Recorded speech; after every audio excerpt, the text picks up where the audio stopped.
Here we go with this one, man. To the back. We get more security camera footage. Clearly I know what's coming.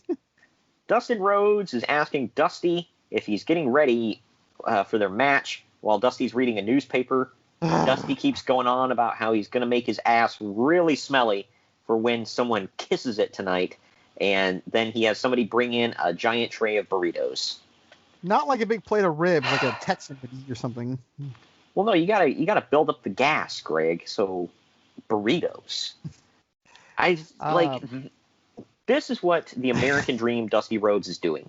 Talking about how he's gonna make his ass really stinky so that Ric Flair can kiss it. What are we doing? Well, it's not just Ric Flair, it's also Jeff Jarrett. Hold on. No, yeah. Ric Flair and Jeff Jarrett must kiss that posterior, that ample posterior of Dusty Rhodes. But we now go into the locker room for the Magnificent Seven, where Ric Flair apparently saw Dusty Rhodes getting his ass all stanky because Flair is pissed, and he said he's not kissing anybody's ass. And he ends the whole promo by saying, Dusty Rhodes, you're going down, and kissing some ass. I'm like, this is the dumbest thing I've ever seen. But now Booker T cuts a promo in his locker room. This is a real thing, by the way. It is. We now see the Rhodes in their locker room again, where Dusty apparently ate the entire tray of burritos, and he says that he's got it all worked down into his saddlebags. Okay. Which I'm gonna leave that alone. We now see play-up video for the next match where Ric Flair tried to sign Dustin Rhodes to his team, and Dustin said to shove it. He literally said shove it.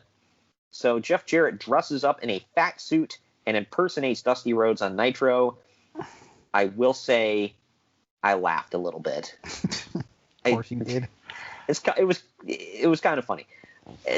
But he then has Ric Flair dress up as Dusty Rhodes, and Jarrett beats him up until Dusty himself and Dustin run in and beat them both up.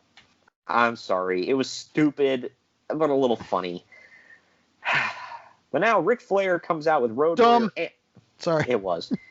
Ric Flair comes to the ring with Road Warrior Animal, but Animal gets sent to the back by referee Charles Robinson. Flair, by the way, is wearing a floral print Hawaiian shirt, slacks, and loafers. That's what he's wearing for this match. But he grabs a mic and he says he's not dressed to... He's going on vacation right after this. He's want to change. Yeah.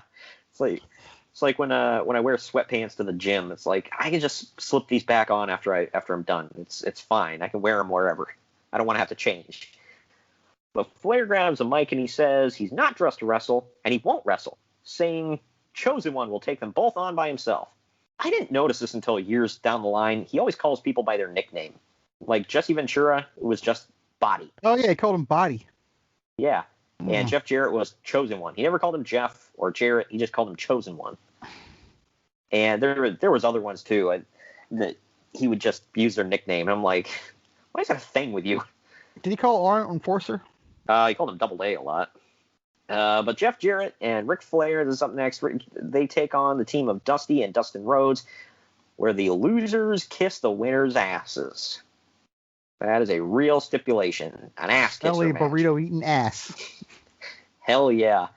Meanwhile, if this was in the WWF and Dustin was Goldust, he would have been all over the stipulation. This went about 10 minutes. Here's the thing that got me. After everything we've seen, and this is the year 2001, Dusty was obviously more out of shape than ever because he's not a wrestler at this point.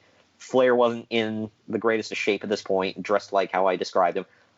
When they go face to face in the ring, that's the pop of the entire night. Like the crowd blows the roof off, and all these guys did was look at each other and tie up. Every old person and their mother is there. Right.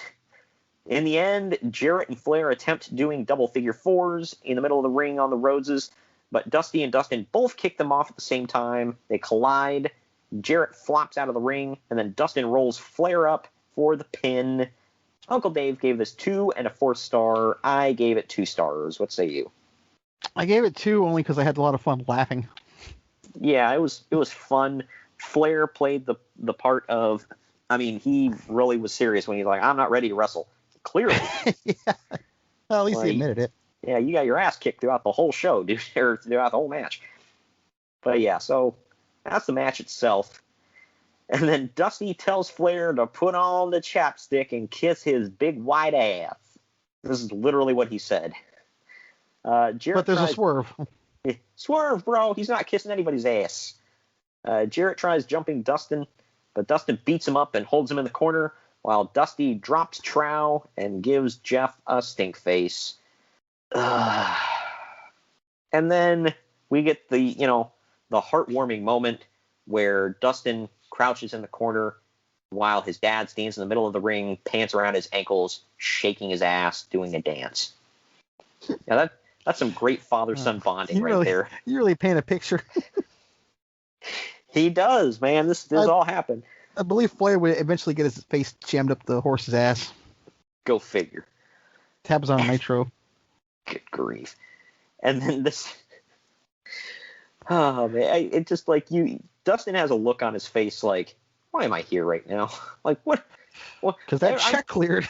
Yeah, he's like, I'm questioning every decision I've ever made in my life that led me to this moment.